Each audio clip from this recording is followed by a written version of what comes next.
Guys എന്ത് പറ്റിയതാണെന്ന് അറിയില്ല. രണ്ട് തുമ്മൽ തുമ്മിയതിന് ശേഷം കണ്ണുതാ ഇങ്ങനെയായി ഗായ്സ്. ഇടയ്ക്കൊക്കെ ഈ ബലൂൺ പോലെ വന്നിട്ട് പോകാറുണ്ട്. ഇപ്പൊ വന്നപ്പോ പോണില്ല, ഇവിടുത്തെ കുരുവും വന്നു.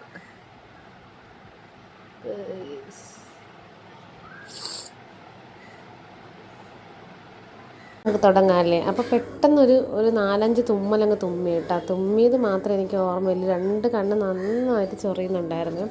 അപ്പം ഞാനൊന്നും നോക്കാതെ ഈ കൈ വെച്ച് ഞാൻ അങ്ങോട്ട് തിരുമാൻ തുടങ്ങി കേട്ടോ. ഇടയ്ക്കൊക്കെ ഇങ്ങനെ ചെറുതായിട്ട് തുമ്മിയിട്ട് വരാറുണ്ട്. പക്ഷേ എന്നാലും പെട്ടെന്ന് പോകുന്ന കേട്ടോ ഈ കണ്ണ് ഇങ്ങനെ തടിച്ചിട്ട്. പക്ഷേ ഇതിപ്പോൾ എനിക്ക് 3-4 മണിക്കൂർ ഇങ്ങനെ തന്നെ നിൽക്കുന്നുണ്ടായിരുന്നു. അപ്പോൾ ഹസ്ബൻഡ് വന്നതിന് ശേഷം ഹോസ്പിറ്റലിൽ പോകാമെന്ന് പറഞ്ഞിട്ട് പോവുകയാണ് കേട്ടോ. അപ്പോൾ പോണ വഴിക്ക് തന്നെ ചായയൊക്കെ കുടിച്ചിട്ടാണ് കേട്ടോ പോകുന്നത്. കാരണം ഫുഡൊന്നും കഴിക്കാനുള്ളൊരു മാനസികാവസ്ഥ ഇത്രയും ഇങ്ങനെ ആയതുകൊണ്ടില്ലായിരുന്നു. അങ്ങനെ ചായയൊക്കെ കുടിച്ചിട്ട് നമ്മളിവിടെ ഗവൺമെൻറ് ഹോസ്പിറ്റലാട്ടോ, കണ്ണാശുപത്രിയിൽ കാണിക്കാമെന്ന് പറഞ്ഞ് അവിടെ കാഷ്വാലിറ്റിയിൽ കാണിക്കാമെന്ന് പറഞ്ഞാട്ടോ പോകുന്നത്.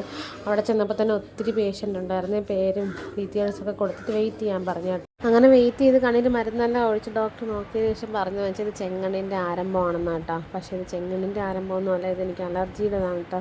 ഞാൻ പിന്നെ കാഷ്വാലിറ്റി അല്ലേ, തൽക്കാലത്തേക്ക് അവിടെ നിന്ന് മരുന്നൊക്കെ തന്നു വിട്ടിട്ടുണ്ടായിരുന്നു.